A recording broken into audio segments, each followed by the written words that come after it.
Can everybody hear me? Okay, perfect. Good morning. How's everybody doing? Good? You guys are excited, ready for exciting class today? Oh, nice.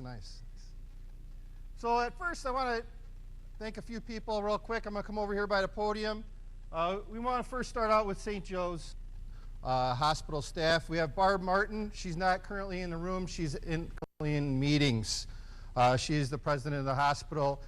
She's one of our local leaders, and she is taking St. Joe's Hospital in a new direction. And she's from this area, so she cares about the community, which is very important.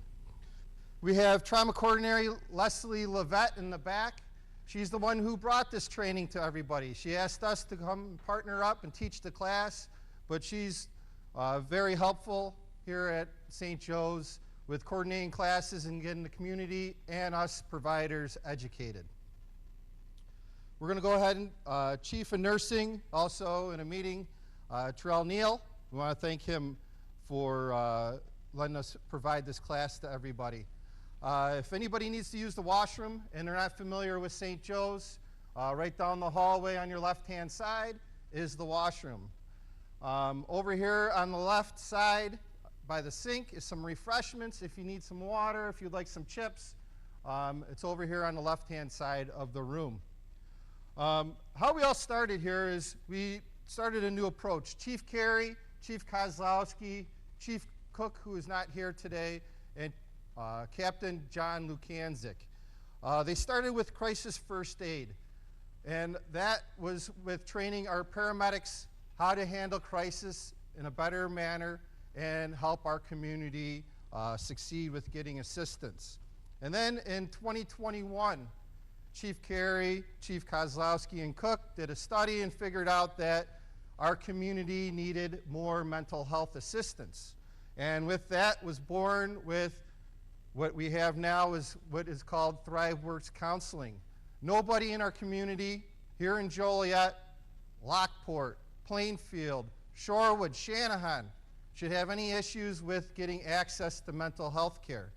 I have a flyer up here that has the City of Joliet phone number, and if you guys feel like you're struggling, feel like you need to talk to somebody, there's a flyer up here. All you have to do is give us a call, and we will get you enrolled in some no out-of-pocket mental health care.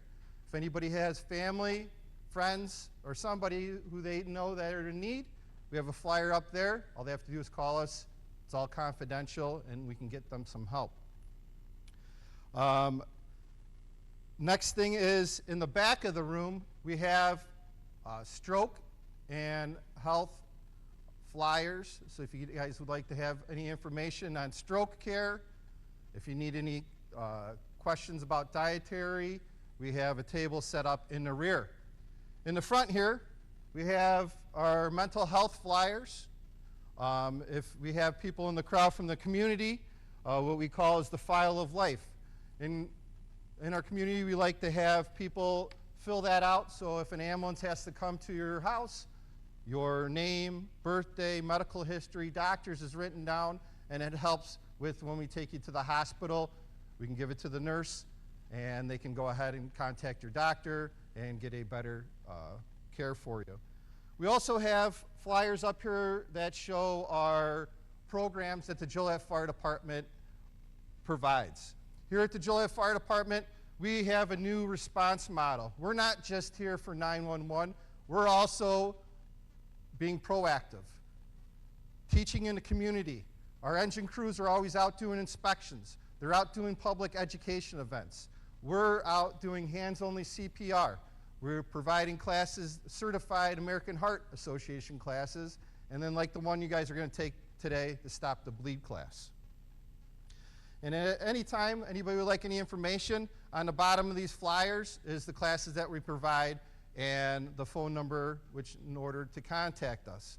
One of the students here took one of our advice. We have a fire academy, a citizens fire academy. So if you want to get a taste on what it's like to be a fireperson, sorry.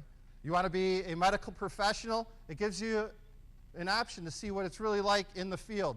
You get a little bit of training, you get to do a little bit of ride time, and you get to see what it's like to respond in an emergency fashion. So we're going to go ahead and continue on here with our program. So you're enrolled in the Stop the Bleed class. And what this is going to do is it's going to help you, guide you in taking care of somebody who has a wound, a severe wound. So we're going to show you the steps on how to care for a person and the things that you need to do. So in front of you is a tourniquet. When we start the program, we're going to do a few slides. We're going to talk about wounds, and then we're going to go ahead and we're going to pair up and work together on putting on tourniquets so you guys can get a little hands only. On our right side of the room here, we have our wet lab, where we're going to be able to actually do what we're talking about in the presentation. We're also going to be able to, if you want, put tourniquets on people. We're going to do the wounds, and then if there's anybody who is squeamish towards blood, just go ahead and sit down. We can bring it to you if you want to do it, but we want to go ahead and make sure that everybody's safe during our presentation. If you're not feeling well, please sit down. Don't just power through it. Okay? So what you're going to see here is some of the supplies that we're going to use. So after our Stop the Bleed presentation, I do have mannequins set up in order to do what we like to do is hands-only CPR. It's a non-certified class, but it will make you comfortable if somebody goes down and has quit breathing, on how to properly do compressions for the person who is not breathing and help them. Every minute that we delay CPR is less chance of survival for the patient that's laying on the ground. We've had numerous times where in this community, just recently, the grocery store, Mariano's, Orange Theory right next to it, right here at our local health, Joliet Park District, have had people stop breathing while working out. The bystanders, nurses, just lay people like ourselves, stepped in, started CPR. Those people came here. The staff here treated them, did the procedures that were needed, and they walked out of the hospital just by those early interventions for the person. Early CPR dramatically increases the chance of survival for the person. So we're going to show you how to use an AED, and these are other items that we're going to have to show. A lot of times you're going to see in facilities, you're going to see it in churches, you're going to see it in schools, you're going to see it in malls. There's going to be like a bag that's going to have wound care, which you're going to learn how to use today, Narcan, and an AED. All these things, you're going to have the knowledge base, the early knowledge base on how to use them. Because does anybody know what's inside this box? Very few. So today you'll see what's inside this box, and we'll show you how to use it. Because this is a big problem in all the communities around. So it's just nice to have a little knowledge base. Any questions so far? Comments or concerns? No, we'll talk about that when we get to the CPR, just the steps. So we'll continue on that in a little bit. So we're going to concentrate on Stop the Bleed right now.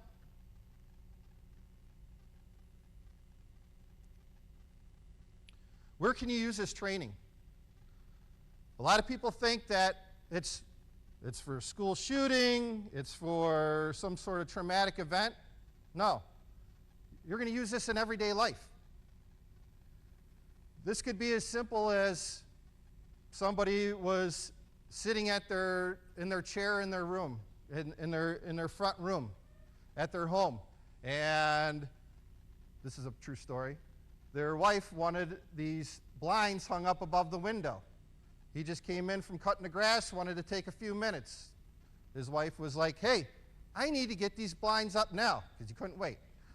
So, that being said, he didn't go out to the garage and get a ladder.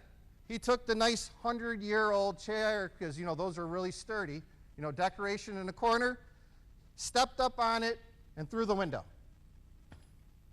Cut his arm. Luckily, one of the neighbors came over, grabbed a towel, and was holding pressure on his arm. Everyday event.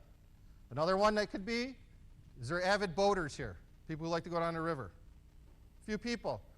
Well, people have a little bit too good of time. They go to load up their boat, they leave their motor on, and they can cut their foot.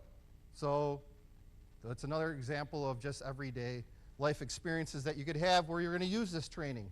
Where you go over, you grab a towel, try to keep the best that you can, and provide pressure and wound care. So like this picture dictates, car accidents, traumatic events, gunshots, stabbings, those are an everyday occurrence. Things, people just running out. Like they went to Home Depot, picked up a chainsaw, never used a chainsaw, they never climbed a tree. They go up it, they cut a branch, the branch comes down, cuts their leg, and now they have a traumatic event that they need wound care for. So those are the type of incidents that you have. Power tools. People go Home Depot, Menards, buy power tools. They have no clue how to use them, and they cut off their fingers or they cut off their hand, and you need to provide care, so you just grab a clean towel and hold pressure for those people. So these are like basic little simple things that you can do for a person. Now the whole thing is you have a window of time. So you want to control bleeding as quick as possible with pressure. And we're going to show you how to do that here in a little bit. So we're going to go ahead and we're going to use pressure. And if you have bleeding too long, that's going to cause shock and the person's going to die. So once again, early interventions will help with the person. Depending on the extent of the injury and how much bleeding you have going on, you have about 3 to 5 minutes. So it's very critical that you do some sort of interaction as quick as possible. Because if you don't interact, you can have a fatal outcome. And we're trying to give you the training today in order to help you not have those problems. So what we want to do is, as soon as we can, for any emergency that you have, you call 911. So 911, the best thing to do is say there's more than one person. Or if you're by yourself. Everybody has a cell phone, right? Even a flip phone or an iPhone. So you want to go ahead and hit 911 on your phone. Everybody knows how. Put it on speaker. You can put it by yourself if you're by yourself. If you're not by yourself, you're with a partner. So you guys are hanging out. Traumatic event happens in front of you. Call 911. Somebody not breathing. Call 911. Get an AED. Point to people. Give them a job. Because if you just go, hey, call 911, you know what somebody does? I thought you did it. Oh, you didn't call? Oh, shucks. I don't know what to do. So point to somebody, give them a job, and tell them, call 911, because they will do that. You call 911, we have great dispatchers. Best around. Joliet, Westcom, Lincoln Way, Will County, this whole area. Great dispatchers. So when you call them, they're going to be the calming voice on the other side of the phone. So you're going to be frantic, but they're going to ask you where you're at. They're going to ask you what's going on, and then they're going to go ahead and talk you through on helping the person. They're going to be talking to you calmly. They're going to tell you, you know, we want to go ahead and elevate. We want to put pressure on this wound. They're going to help you help that person. So there's always the quarterback there, and they're the kind of quarterback, and they do a great job. They do tons of training, and they will give you the assistance that you need. So call 911, treat the patient. You can do it simultaneously, so that's your thing. The other thing is scene safety. Depending on what we're talking about, you know, like the example I used earlier, the person fell through the window. Okay, so you're going to go help them. Now, is there glass falling down? Is there shards of glass? If there is, get the person away. If it's a car accident and you happen to come upon that and it's safe for them, move them away. Say the car's on fire, move them away. Whatever the traumatic thing is, if you can safely, get the person moved away on their own power. If we have electrical hazards, that's another thing. You don't want to, if you have power lines laying on somebody, you don't want to go grab anybody because they could be energized by electricity. This is called being safe, scene safety. Sometimes if you have a traumatic event like a gunshot or a stabbing, is that person around? Can you move them into a room? Then continue to treat them. So not every time you could be perfectly safe, but you want to try to use what's called scene safety. You guys are going to learn this. Students here, when you guys provide care and you go to class, where we have called scene safety. And body substance isolation, which means gloves. So on here, you can go ahead and Google Stop the Bleed. They have these nice pretty kits. And what's inside those kits are a tourniquet. It's going to be a wound care item and just some scissors because we want to get the clothing away from the injury. So if you're looking at getting your own Stop the Bleed kit, you can go ahead and scan that QR code. You can also go on and do a simple Google search and get that Stop the Bleed kit. We talk about personal protection equipment. So what that means is gloves. What we would like to have on are gloves, eyes, so we can be safe. But that's not always the option. Sometimes it's just get a nice towel and just put it over the top of that person. If you're in a perfect environment where you have gloves and you have your tourniquets and all kinds of stuff like that, then use them. But sometimes you just have to do the best that you can. If you do get exposed to blood, it is always good to get evaluated after the incident at the hospital to make sure that you're going to be safe and okay. Now we're not going to go into a big, huge lecture on how the body works and blood and everything like that. We're going to go ahead and keep this simple. We have our heart in the middle, and it pumps out to the arms, it pumps out into the abdomen, into the legs, and up into your neck. So what we're going to do is we're going to talk about how we're going to treat the person. So we have uncontrolled bleeding of their arm. So they're showing right here in the middle of their arm. So we're going to come, we're going to put some sort of a towel, or if you have a kit, you can use the gauze pads. So we're going to show you how to do it in multiple different ways. You're going to cause pressure. So we have pressure, and it's still uncontrolled. You got blood pooling all over the place. It's just coming out. So the next step we can try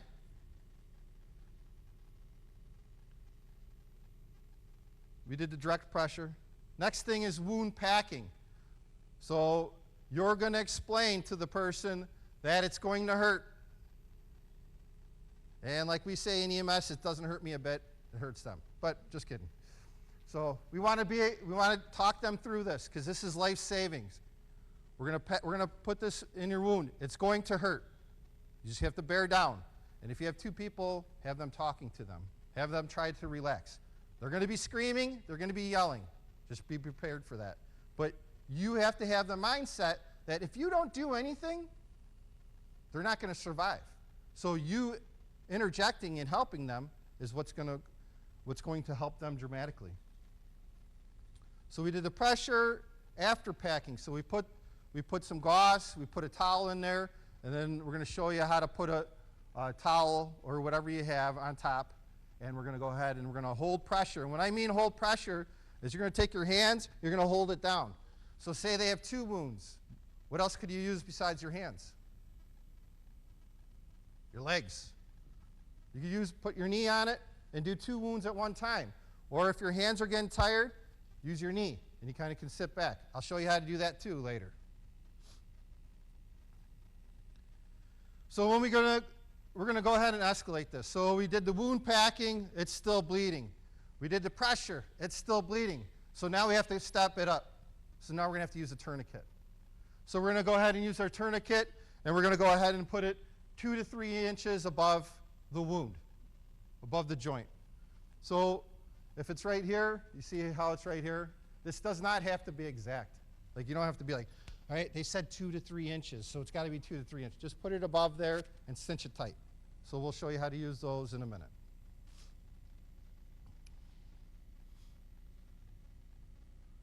This shows you on using it on a leg. You have the bleeding, so we did the packing, we did the pressure, and it's still bleeding, so we used it on the leg. And so where we're going to be using a tourniquet, can we use a tourniquet around my waist? That tourniquet in your hand? Not even close, not even when I was born. So there's not enough. So we're going to keep it easy. We're going to go with our shoulders. We can go ahead, we can put a tourniquet on our arms. We can go up here. We can put it for our legs. Anything in the torso area, we're going to go ahead and we're going to pack the wound. Pack and pressure. And you wouldn't believe the amount of pressure you need to put on the person. So like when I'm saying, because I saw a few faces when I said kneel on them, that's because you're using your body weight to put pressure on it.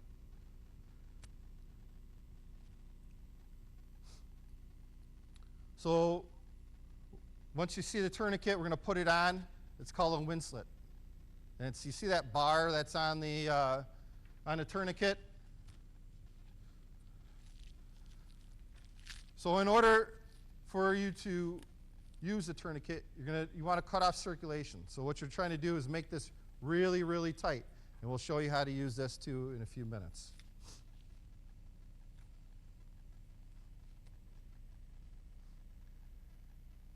Now that's showing, this picture is showing that you're going to write the time like you're carrying around a marker. So you're saying for this incident, you have a tourniquet, you have all this stuff, and a marker and a pen to write down information on it. But technically, in a perfect world, you'd have a marker and you'd write down what time it was. Back in the day, when Chief Carlin here, he's our old EMS coordinator, when he first started, they talked about putting a tourniquet on was last-ditch effort. You could only have it on for a few minutes. They've done many studies that you can leave a tourniquet on for hours. Surgeons come in and they fix the problem. So it's not like it used to be. Some of the people, if you had training in the past, it was a certain amount of time and you had to take it off. Sometimes, depends on where the wound is located. You've put on the first tourniquet, it is tight, you can't get it any tighter. Well, if one doesn't work, we're going to go ahead and try two. I'll guarantee you, as soon as you put that second one on, your bleeding's going to stop, and you won't have any issues. So you just go above as far as you can. If you can't go any farther up, you're just going to have to put that on and just increase the amount of pressure that you're holding on the wound. So we're going to have, I talked about this earlier, about wound care. So if you have it in your chest, in your abdomen, in your groin area, kids, this isn't going to fit on a kid. So it's going to be pack the wound and pressure. If it's in the groin, you can't get a tourniquet there. So it's going to be pack and pressure. Abdomen, head wounds, most of the time for a head wound, it's just you're going to see blood everywhere and it's going to be very scary and nervous. But head wounds bleed a lot. So basically on a head wound, for a majority of the time, it's just pressure. And if they have a head wound, you don't want to move around their neck a lot, all right? So just kind of have them stare forward, take a 4x4 or towels or whatever it is, and put it on their head, and just kind of hold pressure. You don't have to like push their neck over all the way to their shoulder. Just kind of take their head, just hold pressure on top. So, in summary, what we're going to do with Stop the Bleed is we're going to first use pressure. Then we're going to go from pressure, we're going to go ahead and pack the wound. And then if the packing and the pressure isn't working, then we're going to escalate to a tourniquet. So, which here in a few minutes, we're going to fire up our wet lab and you'll get to see how just packing and holding pressure on that wound works.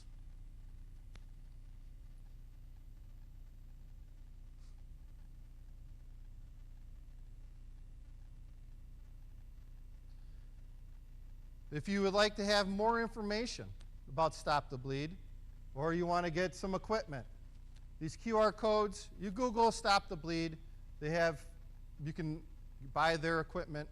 You can go, there's Amazon these days. If you have Amazon on your phone and you want to have these items, you can just go ahead and pick them up from there. So next thing we want to do is we want to partner up. And EMS, you guys are going to nursing and other EMS classes. We always do hands-on stuff. and for the community, you're gonna meet a new neighbor. You're gonna get personal for a moment. We're gonna put on the tourniquets. So if everybody wants to kind of get together, you want to stand up, if you want to kind of partner up together, 2 people, and then we'll go around and start putting the tourniquets on. All right, everybody have a partner? We're gonna do-si-do. So, all right, so it's gonna come in a package like this. So it's gonna come together like the ones in front of you. Are you getting ready already? Jeez. There you go. So they come in a package. They're usually loose. They're not usually in a circle. So what you're gonna do, Chief Kaz, if you want to go around.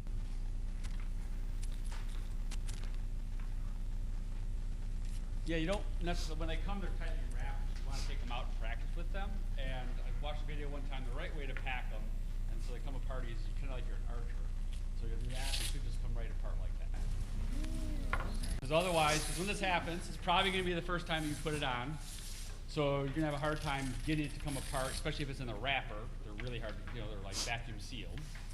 So you pull them apart, and typically you want them to not be looped. There's discussion on whether you should have them looped or not, because it's hard to maybe get it over. If the limb's not all the way off, you want to have to get it over that limb. So to do this, and you should also practice putting it on yourself, like once you get your own tourniquet or have them, you should practice doing them. But you don't want to tighten, like these are real tourniquets because they cost the same as training ones. They're single use, so you don't want to practice with the tourniquets that are in your bags because you don't want them to fail, which eventually, obviously it's just nylon strapping, so you don't want the strapping to fail. You also want this to be, you only get so many twists on these, so you want that to be loose too. You don't want to start with it already turned, because you only get so many twists with this, about what, 2.5 turns or something with the actual tourniquet.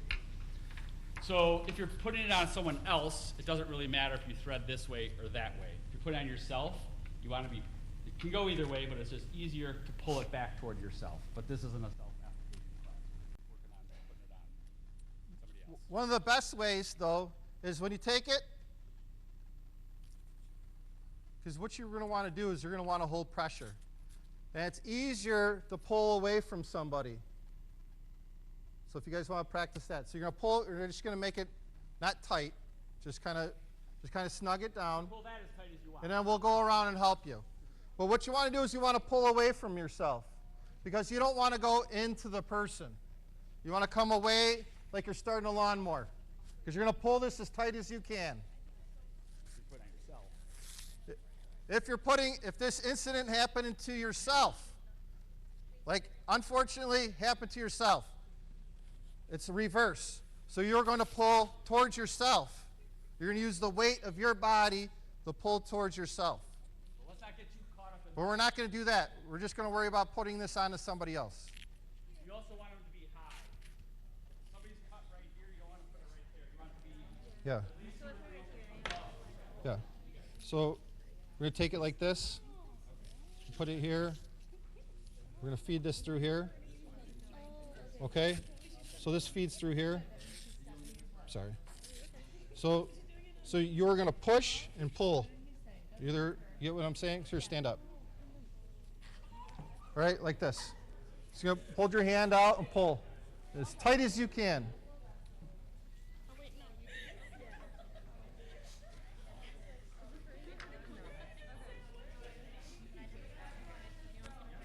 You guys, so if you take, so you pulled, put your hand here, whatever hand, if you're right-handed, put one hand here, or like this, and put one, and then have the leash in your hand. Yeah, so you're gonna, and then you're gonna pull like you're starting a lawnmower. All right, so you got it as tight as you can. That you can let go a little bit. You don't want to hurt his arm. You won't be able. Here, let go. So you pull it as tight as you can. So then you're going to go ahead and circle this through. Oh, I see. Then So this circles through, and then you start tightening this, All right, but does it? and then it would go like that. Once it gets really, really tight. Okay, do the twist again. So It's this angle first. So let me start. So let me have some space here for a minute. Here, So I'm going to come up. We're going to put this on his arm. I'm going to hold pressure here. I'm going to pull this tight. I'm not going to go any tighter. Wrap around. And I'm going to wrap this around. Go through the loopy, right? Yeah, you can do this if you want, but it kind of gets in the Okay, way. all right, It should stay. All right. And then just go ahead and then you turn this, and then you lock Just it down. turn that once? you No, well, said? it's as many times as you can, because you're going to see the bleeding stop. All right, so in the which is, arm. I think you said max 3 times. It's usually 3 times. If you pull this as tight as you can, usually you're not going to be able to turn any more than 3 times. Okay, is it all But the way this- around kind of thing? Or It's is just twisting it. it twisting it and Let me twisting loosen it this up a maybe- little bit. I mean, literally going in a circle kind of with it if you have to? Yeah, you're just tightening it down. You're just tightening it on itself. So if you put your finger right here, put your finger right here. Where? No, just put your finger in here. Okay, All right. So you feel that getting tight? Yeah, yeah, That's our goal. okay. And then, Well, she was. all right, and then you do this. Yeah, and then this locks down, and then you then you secure close that it down. out. So this is going to come back in there. Okay, We'll work on it more. yeah. I wish I almost like could videotape, well, he. Okay, Yeah, well. So if you want to like do it on her, so you're just getting it tight. So just the easiest thing is come up over, feed it through here. Yep. Because and just keep it. And then you pull as tight as you can, but you don't want it. It's just for demonstration. And then it would just be. Then you wrap it around. Go that way, yeah. Yeah, that goes wrap around again. That's good. You could just do this. Just leave it here, and then we tighten it out.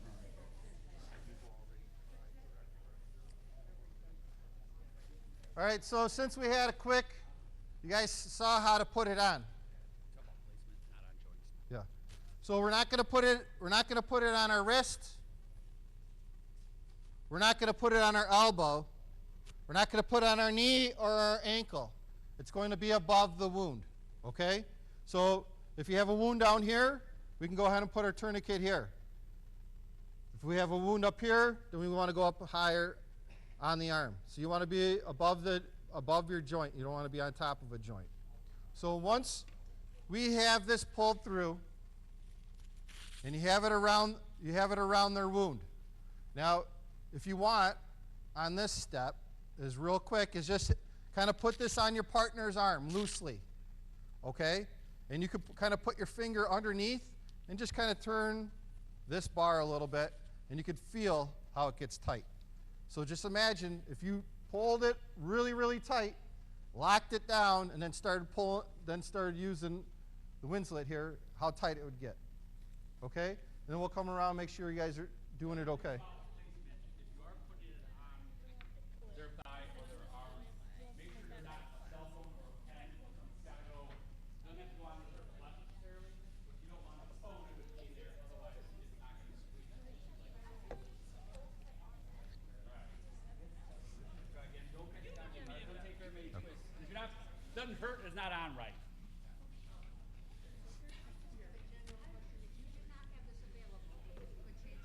We'll talk about that. Yeah, well, yeah. It's usually we just talk about using a towel, and it's kind of like MacGyver. Like those kids wouldn't know what MacGyver is, but you kind of gotta use a little You gotta be creative. And so you can like roll up a towel. We can show you with that. We roll up a towel, and we get maybe a stick, like a mop head or something, or a mop stick. We can use that to wrap it in there. Something hard and sturdy. Even like a spoon out of your spoon. Oh, so in other words, put the stick here Yeah, you and could- then start wrapping. So you could wrap it, and then what we would do is wrap the towel around like a stick, and then we just start turning it like a wooden spoon, which is like really, really, strong, because it could break. Like a pen, if you use a basic pen like this, it's probably not going to work well because it's going to snap. All right, so here's your towel. Here's my towel. So I'll grab this right here. Where does the stick go?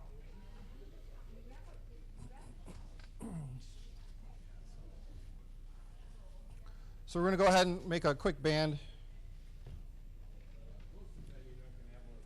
you're No. not- So take a towel. Unless you buy the kit. Yeah. And it has to be with you. And then it would be just turn it. Oh, and then where do you put that, though? Where do you put Well, that? you could just, if it's big a towel, you could just use this as like a knuckle and just literally and hold just it. and just hold and it. just start turning Oh, I see. and start turning where it starts to cause pressure. Because you can put like a lot of this stuff in every, like, Yeah. in your car, kind of a softer towel. Some of these are so bulky that Yeah, just a towel. You could use that. Like if you don't have this stuff on handy, which most people don't. no, not if you come across somebody on a sidewalk and you're not carrying your kid around. Yeah. And you're not gonna after this class put it on your belt loop while you're out doing your dog walking.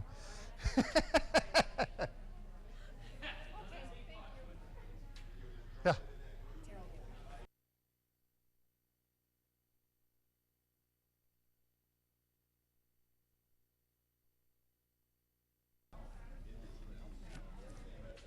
You guys getting it? All right. Oh yeah. Yeah. So if you pull really tight, it's gonna work. The only time you're having the problem is when with the legs. Legs sometimes there's an issue. So steel multiple. You guys getting it? You guys are good? What's your last name? Oh, you're not who I thought you were. All right, everybody understands how to use a tourniquet. After class, if you need a little more, we can take a few minutes afterwards and go over how to treat somebody. So, from the top, what we're going to do is you have somebody with a wound. So, come on over here, Chief. So, we get there, he's sitting on a chair. Yeah. 1 second.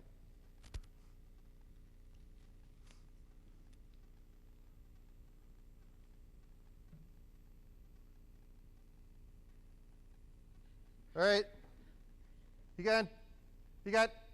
He was doing some yard work at home. He doesn't use a chainsaw, and he cut his arm. So you get here, you notice he's got a long sleeve shirt on, and you see blood all over the place. See blood, you can't really see the wound. Okay? So what we want to do next is there's going to be some sort of hole here from whatever punctured him. So what we're going to do is we're going to take whatever that is, and we're going to try like heck, and we're going to try to rip it away. Rip away the clothing. You want to see what the wound is. You want to see what you're dealing with. Before you put pressure, do we need to escalate this? Are we going to need to pack the wound? What do we need to do for your loved one, okay? Or somebody that you don't love. So, so what we're going to do is we're going to see what our wound is. So we opened up. He's got a gaping wound here from the chainsaw coming. It's cut in. It's going to look really gnarly and gross. So what we're going to do is I'm going to go ahead. I'm going to put pressure on it. Aaron, this is going to hurt you really bad, okay? Just relax, relax. I'm going to get my phone out. I'm going to call 911. 911 is going to get on the phone. What's your emergency? I have a guy with a cut arm, where I'm at, so they can get the proper equipment coming to you. What's your location? If you don't know, they can tell where you're at by your phone call and by the cell tower and pretty much ping you pretty darn close to where you're at. So put it on speakerphone, you can continue. So I'm holding pressure here. I can use this thigh, I can push against it. It's still bleeding like a son of a gun. So next thing I'm going to do is, what do I have around? Hopefully, maybe he has some towels laying around. Oh my, magically, he has a towel. Perfect. So I'm holding pressure, it's not working. I'm going to go ahead and I have a towel. So Aaron, this is going to hurt really, really bad. Just relax, relax, relax. So I'm going to start, we're going to show you over there, we're going to start packing the wound. And then I'm going to hold pressure. It's still bleeding. I can't do anything right now. So what's my next step? I need to try to use a tourniquet. Well, Aaron's wife, hey, you know what? We have a tourniquet right here. Magically, magically. Yeah. The Kozlowski family, Eileen, she knows what's going on. So, hey, you know what? I got this out of your pocket. I was doing your laundry. So, things that are never going to happen in the Kozlowski family. So we get out our tourniquet. So I'm going to stop for a second. Oh boy. And he can ask if the person's able. Hey, can say, hold it. "Hey, hold Aaron, this." Aaron, hold this. This is really bad. So I'm going to go ahead and feed this through. Oh my God, I forgot. Hey, ma'am, can you come up and help me real quick? Miss Hanson, can you help me? Oh my goodness, Miss Hanson, I need help. I'm going to hold this. Can you put the tourniquet the rest of the way on Aaron here? Come over here. Over on this side. On this side. All right, like a lawnmower. Put your hand here, and then we're going to tighten it down, but not too tight, because we don't want to lose it. We don't want to lose a chief today. One of the other guys would be happy if he did. Yeah. So okay, you're going to wrap this around. Okay, perfect. Stop. I gotta turn though, right? Okay, Turn no, it. no. Go ahead. Go ahead. Release your hand. Move your hand. All right, put your hand here. Put your hand here like we taught you, and then turn this a little bit. So we're going to turn this like three spots. We're going to go ahead and put it under here. We're going to lock it down. It's going to lock down onto the tourniquet. All right? Magically, bleeding stopped. Do we want to do what we call the peekaboo? Do we want to go, while we're doing this, do we want to go, oh, shoot, it's still bleeding. Oh, still bleeding? No, no, no. Once we're getting pressure, just leave it. When the professionals get here, We'll look at it. we'll look at it. So we're going to go ahead, and we might get out some bandaging equipment, and then we may ask you what happened, and you can just, Aaron was cutting a tree, and, Brian was screaming because he was running around in terror of what happened, and Mrs. Hanson fixed it. Ms. Hanson fixed it for us. So thank God she had the training today. Thank you for helping. You're welcome.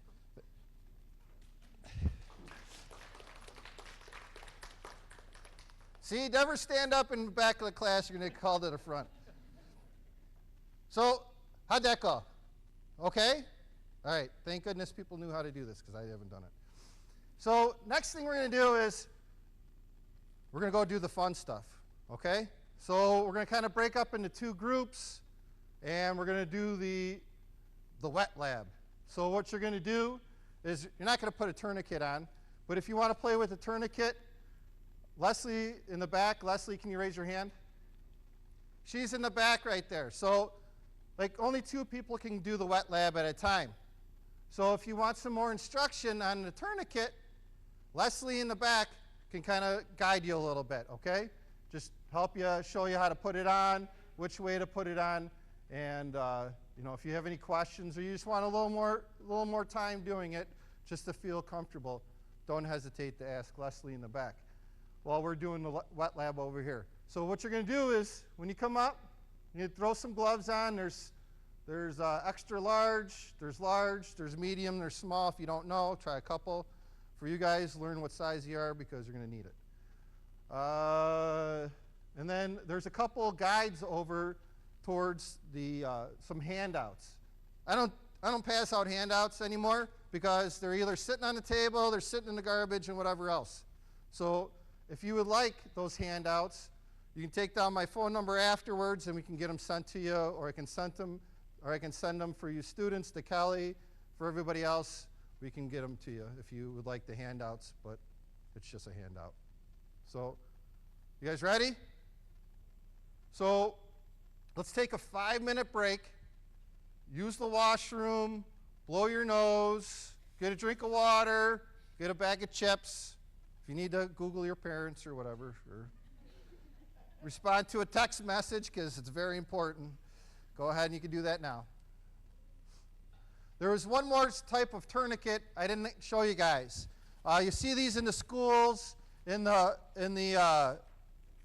lot of emergency kits. It's called a SWAT T tourniquet. All right, it's a big rubber band. So all we do is, like a tourniquet, is wrap it around a few times and just really crank on it when you're going around. And then once it gets real tight and the bleeding stops, then you can just go ahead and tuck it underneath the band. So here's another style. There's multiple types out there. I mean, you can even see this one that's right here. It's an oldie.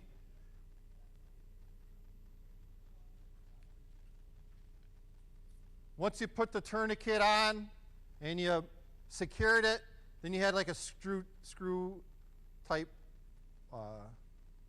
lever right here. You like screw it down to make it so it's not going to let go.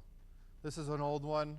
They're not really around a lot. You're not going to see them, but just so you guys see them, we just wanted you to show you what it looked like. It's just to sit right here. So if you guys want to see some other types that are out there that you may see in the community, they're right here. So if you want to come on over, everybody can't go at one time, but grab some gloves, put some gloves on, and let's go through it. The first person's going to get to use the real thing here. In the emergency kits, if you guys see this right here, this little small pack. This small pack right here is, we're simulating what this small pack does, okay, with a towel when you're doing the wet lab, all right? They're like $8 a piece. Yeah, these are not cheap, but for this class, Aaron opened up the pocketbook and spent it for it. So thank you, Aaron, in the Joliet Fire Department. Chief Carey, thank you. So we have these right here. This little thing is what these pieces of towel represent, all right? So this is called a hemostatic dressing, which means it has a chemical agent in there to help stop bleeding, okay? So what you would do is you'd rip it open, the packaging, and all this is best case scenario. Like you have the gloves, you have the kit, it's a perfect world, all right? So you just get it out, open it up, and then you'd start feeding this into the wound, okay? And it's like nested on itself, so it just So once you're feeding it into the wound, and then once you're done, you hold pressure. You can hold pressure like this, and your arms are going to get tired, and that's when we start talking about what else we can use, our legs, and I'll show you guys how to use that later. So we're going to get to the fun thing, the wet lab.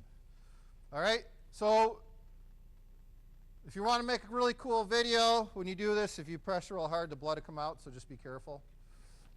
And they get on your clothes, but the good thing this is just, it's fake, it's not real. start asking Brian all kinds of questions and he shows up with a bucket of blood. It's not as fun. All right, who wants to come up and be the first ones? Step on up, come on. Don't be late to the game, all right? This guy's dying.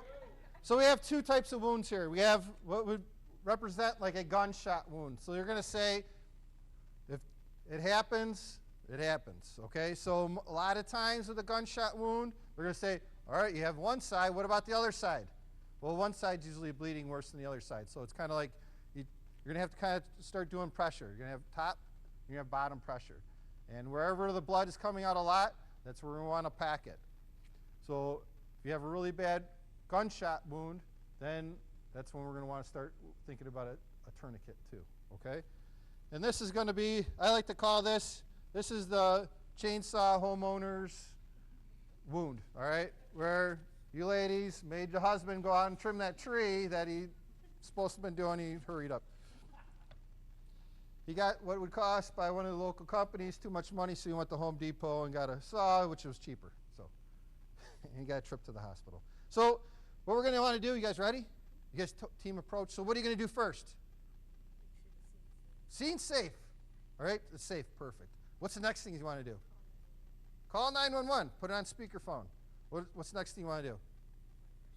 We had gloves in our pocket because we always carry. You know what? It was you guys just got off duty doing your clinicals and you had gloves still in your pocket. Thank goodness. It's going to happen. You guys are going to learn this. You're going to do laundry. You're going to open up the laundry and there's going to be gloves everywhere. So we're going to come up. We got the bleeding. Oh my God, my leg's hurting. Oh my goodness.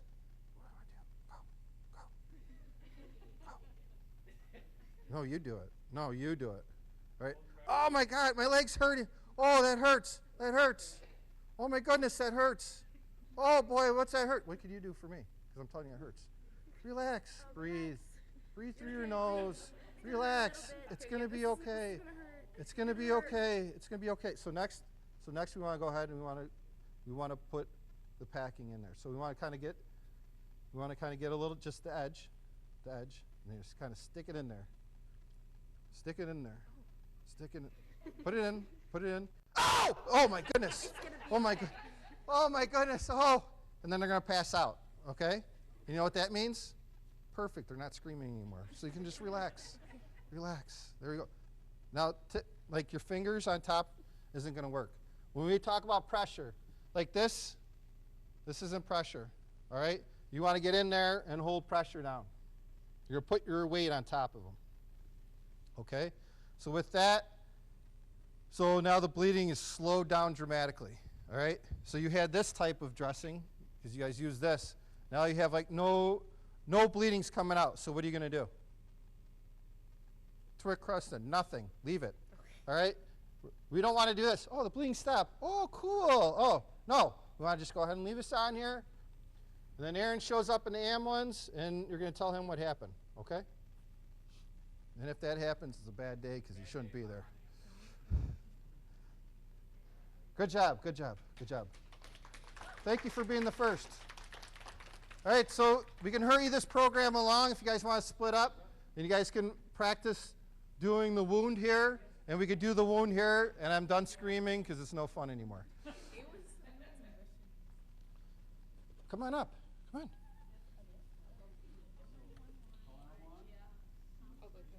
Hold on, I'll do the gunshot. Get this, hold on, get it all bled up. Why are you going fast? It's a hole.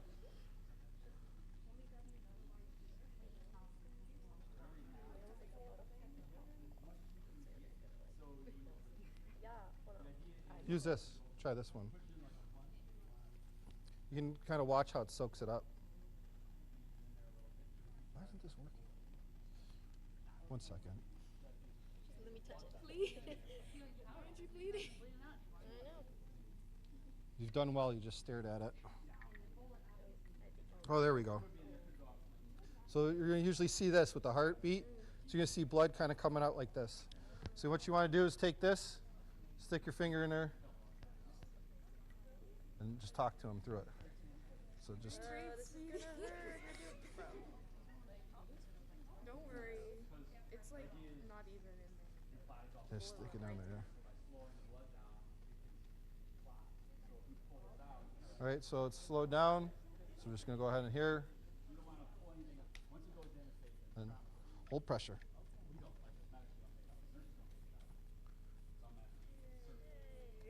See, everybody worries too. Here's another common misconception. They're like, oh, it's a dirty towel. Once they go into surgery, what's the surgeon going to do? He's going to clean it all out. And the person anyway is going to have an infection. You're not making it any worse. So you're stopping the bleeding because they're going to pass away if you don't do anything. So use whatever you have. Perfect. Good job. See what that does? Just kind of soaks it all up. A lot of times it works really, really well. If you want, just throw your gloves over the thing. Or next.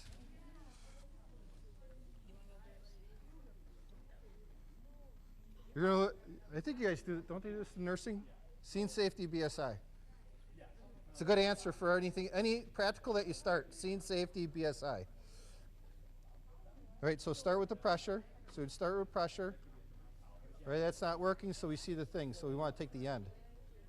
And so, because it's made, this is made, these dressings are made for like the feed in. It's kind of like a Post-it note. You see how it kind of just feeds in there? So. Yep, exactly. You gotta be aggressive. Stick it in there. Like it's not going to just enter on its own. Okay, so you're good. And then there, hands. You may have to like lean like back.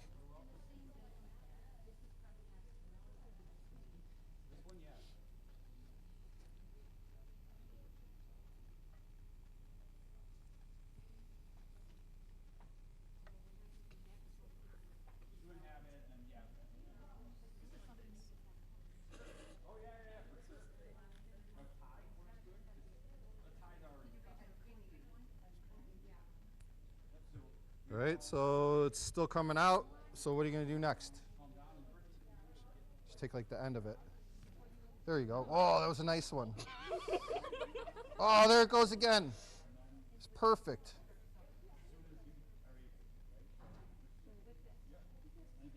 And then, yep, perfect.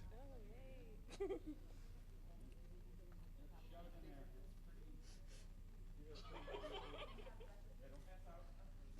Come on up. This blood's kind of warm.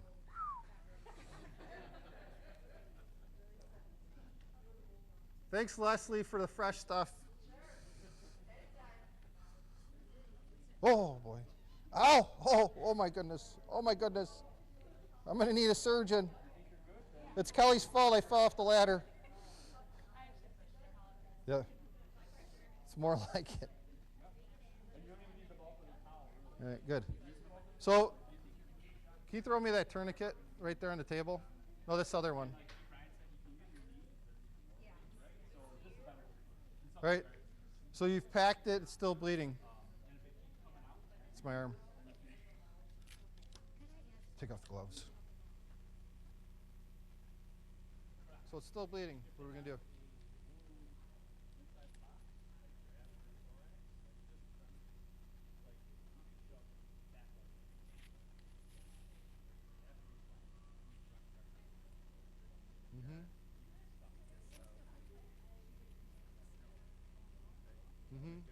No, go ahead. Good. Right. That's good. That's good. Good job. Good work. Next.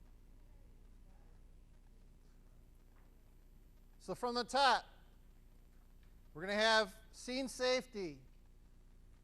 We're going to try to attempt to have some sort of body substance isolation, which means gloves on. If you don't have gloves, be careful. And if you have blood all over you, you probably should get tested afterwards just to be careful in case you get exposed. So we've already made sure our scene is safe. We've called 911. Our great dispatchers are on the other line. They're dispatching the proper fire crews, ambulance services to come to your rescue. Next, you're going to want to go ahead and, like we talked about, expose the wound. Open it up. Rip away whatever you can. Whatever punctured them has caused a tear in their clothing. Get it away. If it's somebody that has something on their chest, rip it away, lift it up, take it off. This is not a time for modesty, okay? Male, female, it doesn't matter. We're trying to save their life. Just like when I talk here in a minute about doing CPR. We get clothes out of the way. It's to save somebody's life. So we get the area exposed. We see the wound. We start with pressure. The pressure isn't working, so we're going to escalate this. We're going to go ahead and pack the wound. You're going to have to pack the wound with whatever you have available. If you were lucky enough to have one of these kits, you're in a institution that has an AED, has a stop the bleed kit, awesome. But a lot of times these don't happen where you have all the tools that you need. So you guys don't know this, but when we were growing up, there was a guy called MacGyver. So he was somebody who took something in the area and used it to do whatever he needed to, and in this case, to save a life. So what you're going to want to do is you're going to want to go ahead and use a towel. There's always towels around. Use that to go ahead and put it on top of a wound. A necktie. We'll show you how to use a towel, how to wrap it up in order to use it as a tourniquet. Where else was I going with this? So then we go ahead and we're going to go ahead and the wound's packed and everything's ready to go. You just saved her life. So any other questions, comments, concerns? So the next thing that we're going to talk about real quick is I'm going to do the quick 5-minute CPR. This is one of our initiatives at the Joliet Fire Department. We want people to have the knowledge base on if somebody goes down in front of them in the grocery store, at the gym, wherever you are, that you will have the knowledge base and know how to do compressions. I don't need you to lock lips with them anymore. We don't need to do any of that because people who are even trained don't do it properly. So they're pausing to do breaths. Now, there's studies out here that are proving that consistent CPR is what saves lives. The breaths aren't saving lives. you have enough oxygen stored in your blood that we have time to just do compressions. So we're going to do it hard and fast. Now, for this side of the room, Staying Alive by the Bee Gees. Start singing that in your head. For this side of the room, Baby Shark. All right? And when I turn it on, it will live in your head for the rest of the day. And you're going to be like, that Brian Hertzman guy from the Joliet Fire Department, I dislike him. Because all I can hear is Baby Shark. So what we're going to have is we're going to do a simulation here. And everybody's going to have the chance to come up and do compressions. So I'm going to talk you through the first one. And I'm going to give you jobs to do because this is how we want to do it. We want to simulate if we're by ourselves. We want to simulate if we have somebody and we're in an area with an AED. Any questions, comments, or concerns? Good. So we're on a nice walk. We're going through a park, and we notice a person laying on the ground. Okay? So we're going to go ahead, shake and shout, hello, hello, hello, hello, hello. We don't see anything. You kind of can look down. You don't see any rise and fall of the chest. All right? So they're not breathing. So if they're not breathing, what's going on? They need CPR, correct? So I'm by myself, toodalooing with my dog. So I put 911 on there, put it on speakerphone. I'm going to lift up their shirt. If I don't see any wounds on them or any bleeding obvious around them, they probably may have just had a heart attack. So everybody has, right here is a line. So if you go nipple to nipple, and right here in the middle, make an imaginary line, which is the bullseye, is where we're going to press on the chest hard and fast. So I'm going to put my hands together, and we're going to push down really hard and fast. 911 is on the line, so I'm going to explain to them where I'm at. I'm at Pilcher Park. I'm along by the Nature Center. I have found a man not breathing. I'm doing CPR right now. Now in about 5 minutes, the Joliet Fire Department's going to show up with the ambulance crew, and they're going to come and continue to take over. So what they're going to do is they're going to come, they're going to hook up a cardiac monitor, and we have this thing that we've invested thousands of dollars on. It's called the Lucas device. And most of the fire departments have 2 different models, either that do CPR. And what that device does is it does continuous CPR, and you can do it for days. Just switch out the batteries. And it's perfect CPR every time. So you'll see the fire departments come, they'll put on a CPR machine, and they'll continue to do that while we put a breathing tube down into their throat, we start IVs, and we give life-saving medicines. Not every time does it work, but we are giving the best chance of survival by us starting the compressions till the fire department gets there, and our survivability is quite significant. So next thing I'm going to simulate is we're here at the hospital. Right outside the door is an AED.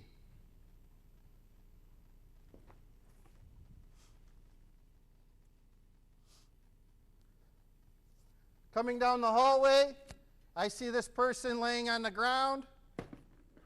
Shake and shout. Nothing, no response. I didn't see any rise and fall of the chest. You could even pinch the back of their arm. Everybody on this side of the room remembers when their mom or dad grabbed the back of their arm, they went wherever their mom and dad wanted them. You guys, unfortunately, didn't get that behavior. So how we were raised is different than you guys. But besides the point, so they're not, you see, they need, they're not breathing. They need CPR. So call 911. Get the AED. 911 doesn't do it on its own. Got to fake it a little bit on the phone. All right. Who has CPR training? Oh, that's right. Chief Carlin, can you come on up for a minute? We're going to pull you out of retirement.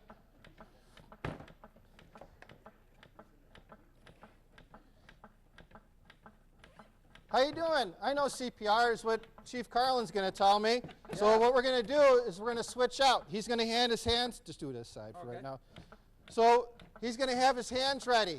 So I'm going to do this because we're at the gym working out together. 1, 2, 3. So he's going to start CPR. Staying alive. So he's got staying alive going. So what's going to happen is the AED is going to show up. The AED tells you everything. Open the cover. Doesn't matter what you have. Adult mode. Remove all clothing from patient's Hey, chest. Kazmar. Para cambiar a español, Whoa. pulse el botón de idioma ubicado a la izquierda. So we're going to switch over. You got tired. Adult mode. So the best thing is Remove all when we clothing switch from out between patient's each other. chest. So if we're doing manual CPR, we want to keep on trading out because it's fresh arms, better CPR. So the AED, Pull doesn't red matter handle to what reveal AED, pads. it's going to explain what to do. Look at pictures on pads. You're going to have pictures on the pads. Apply It's going to pads tell you where to bare go. skin exactly as shown in the pictures. Press pads firmly.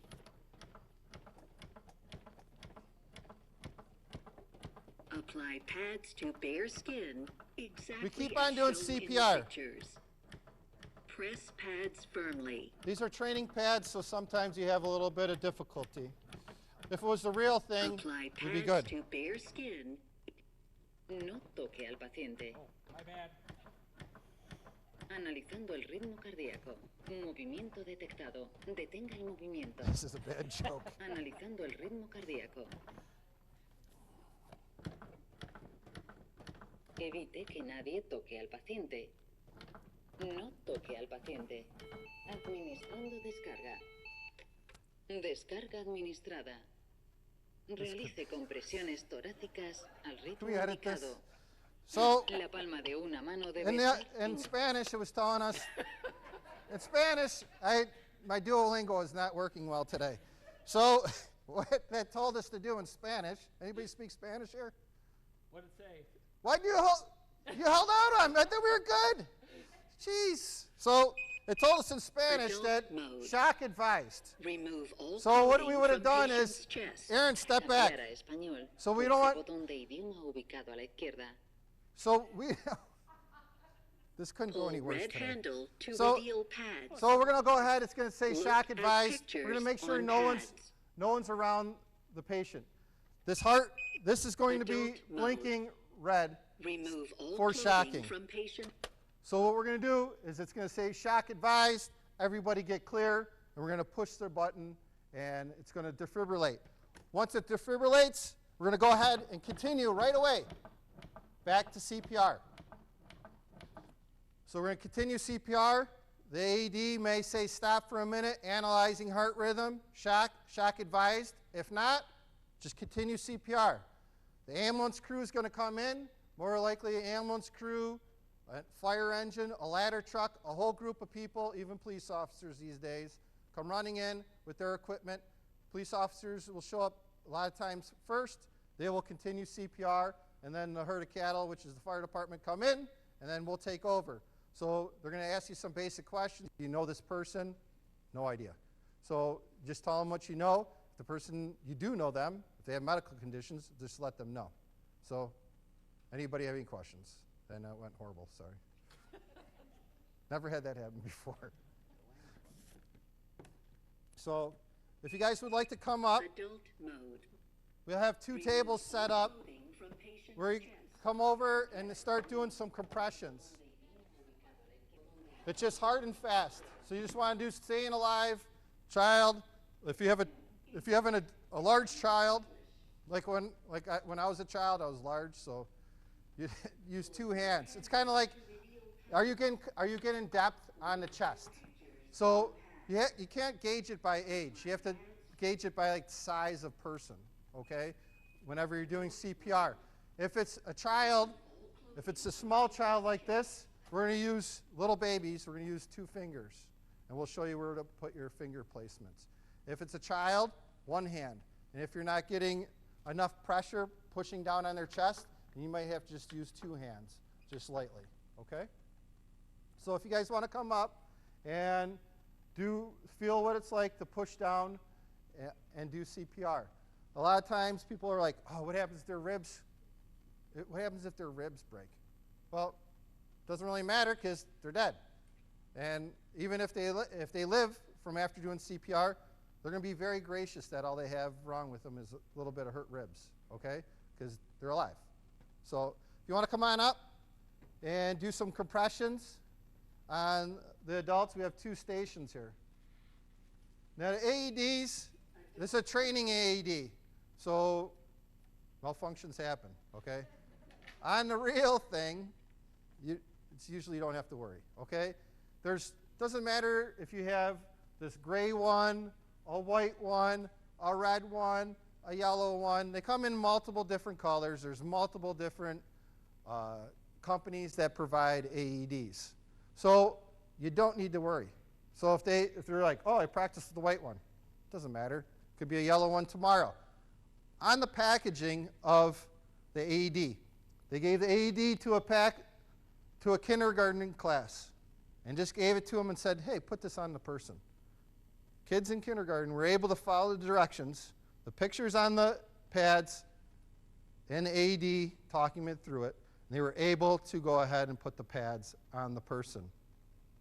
Just when you're treating a person, just do compressions. Don't stop to put on the AED. Somebody can reach over. Did you see how we did it? We're doing CPR. I reached over Aaron's arms and I put it on. The CPR is what's keeping the blood circulating through the body. It's what's oxygenating their brain. It's what we want to have happen. We don't want to stop anything, because what you're doing with CPR is you're acting like the heart, so you're building up the blood and bringing it back into the heart. So you're filling up the pump. So when you stop CPR, all the pressure that you built up, it kind of dissipates into the body. So then you have to restart everything. And as we know, stopping and restarting doesn't really work out well. We want to make sure that the heart is full of blood at all times, and that's keeping the blood circulating through the body. So come on up, don't be shy. If you never did CPR, here's your chance to do some CPR. There's two places to do it.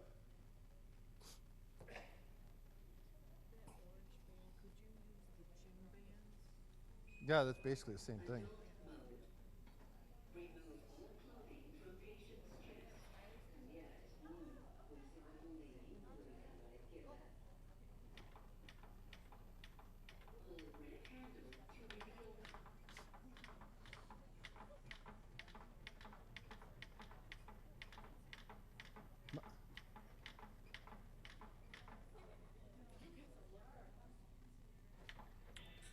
See, I wasn't kidding.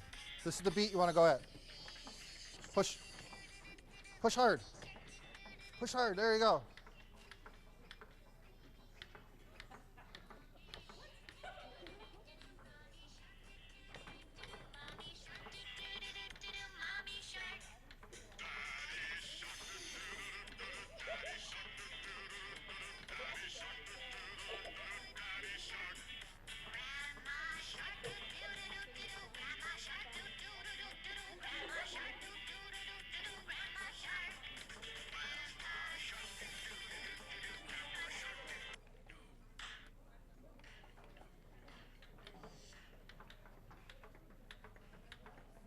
A little deeper. Is it too tall?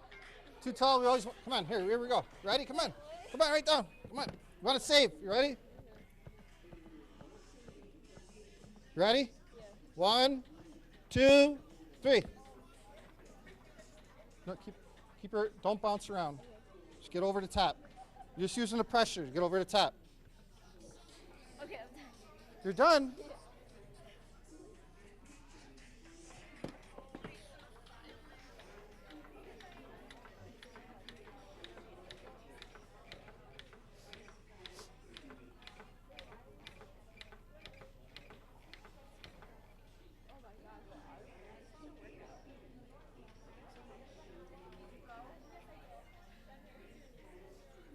So we call this the nipple line right here in the middle. We make a bullseye right here. Yep, two hands, just like this. So take and put your 2 hands. Just use your body weight. Here. That's how deep you got to go. Yeah, that's hard to do. Yeah. It's easier on the ground, but a lot of bad knees. I don't know. Yeah. Yeah, that's hard to do. Yeah. We just put it on. If they're not breathing, we just put it on them. Okay, after so many minutes. No, we just keep on So we're doing CPR, and you're in a church, you're in a mall, you're whatever. Go get the AED, point to somebody, they're going to go get it, they're going to come back, and you're going to still be doing CPR. More than likely, if you're in like a public place, somebody's like, hey, I know CPR, you want me to help? And then you're like, yeah, sure, go ahead. And I'm going to start CPR. She's going to come back with the AED, and then she's going to place it on while I'm doing CPR. Okay. All right, thank you. Yeah, just sing Baby Shark in your head. Staying alive. So you'd probably need to put it on the ground. So, I'm too short. yeah, I know. So we just pull the person onto the ground if they're not laying on the ground, and then lean over. So Why is it not clicking? you're in like the wrong spot. This one, or it's not working. But there you go. Right here. Good. Like that. Yeah, perfect. Are they with a baby? When they're I did the America whatever course. Do you hold their neck like this? Like, Yeah, you make a V over their face. uh-huh. So it's covering like a football, but most people don't have the strength to do this. So I say use your legs. Uh-huh. And then just smack the back. Smack the back, support their head. 5. Look in their mouth, kind of while you're doing that. Yeah. And smack again. Yeah, so you're just supporting their head. And then I babysit for a 5-year-old and a 3-year-old. If they're choking, I do the Heimlich, right? Yeah, just like that's for little kids, and then it's just going to be like get down on one knee, or depends on how big they are. Yeah. And then go thrust up. Just thrust up and up and in. Okay. Perfect. Thank you.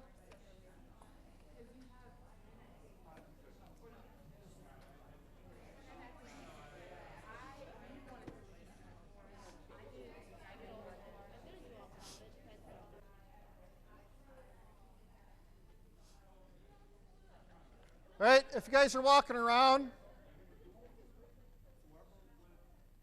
a lot of times when you go to grab the AED, they're going to have, like I talked about, the Narcan, the AED, and a trauma pack, like to stop the bleed items. Sometimes they're unhooked. Just bring the whole kit with you, because a lot of times you're going to need it anyway, the whole kit. So bring the AED, bring the trauma thing, and bring the Narcan, because it's all usually hooked together. So don't worry about taking anything apart. This is Narcan and how it's displayed pretty much throughout the county. The county got a grant and has supplied it in the schools, churches. We have it at the fire department to give the people who need it. So basically all you do is you get it out, and you're going to have 2 packages inside.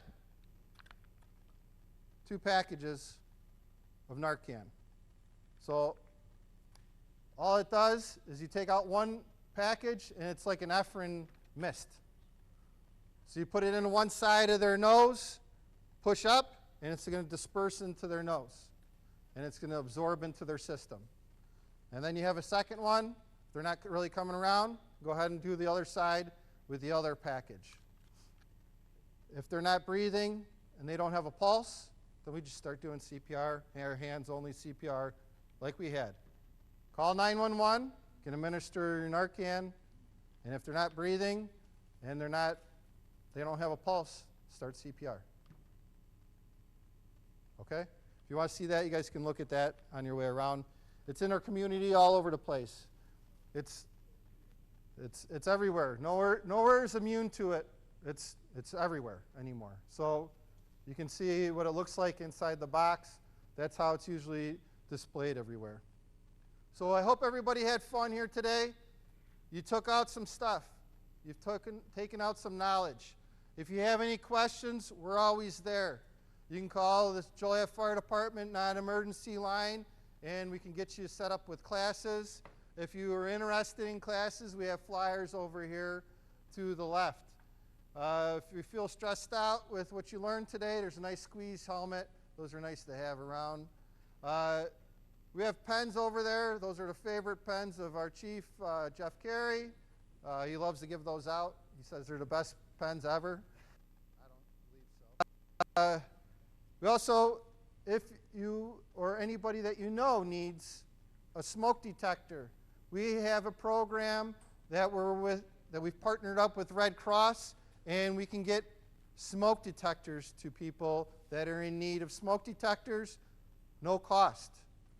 Also, for people, seniors, or people with complex medical problems, we have a community paramedicine program that also can come to people's houses and help them with weekly vital checks and getting them in contact with senior services or with other agencies. Home safety checks also, where we will provide the smoke detectors there. We have a community risk reduction officer, chief, who can also provide the same home safety check and smoke detectors, and he's the one that would register you with our classes that we provide at the fire department.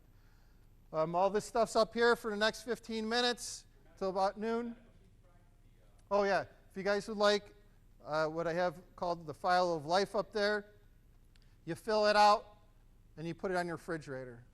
An ambulance shows up, whatever community you live in, you can just go ahead and expedite your time with the medics with giving me your name, your phone number, your address, your medical history, your medications, and your allergies to medications. Also, it helps provide, because it also has doctor on there, that once you get to the hospital, you're not speaking, or you're confused, or something happened, or you can't respond appropriately. They know, the ER doctor knows who to contact, who your medical professional is for your care. So that's up here on the left-hand side too. So if you guys are good to go, have a nice afternoon.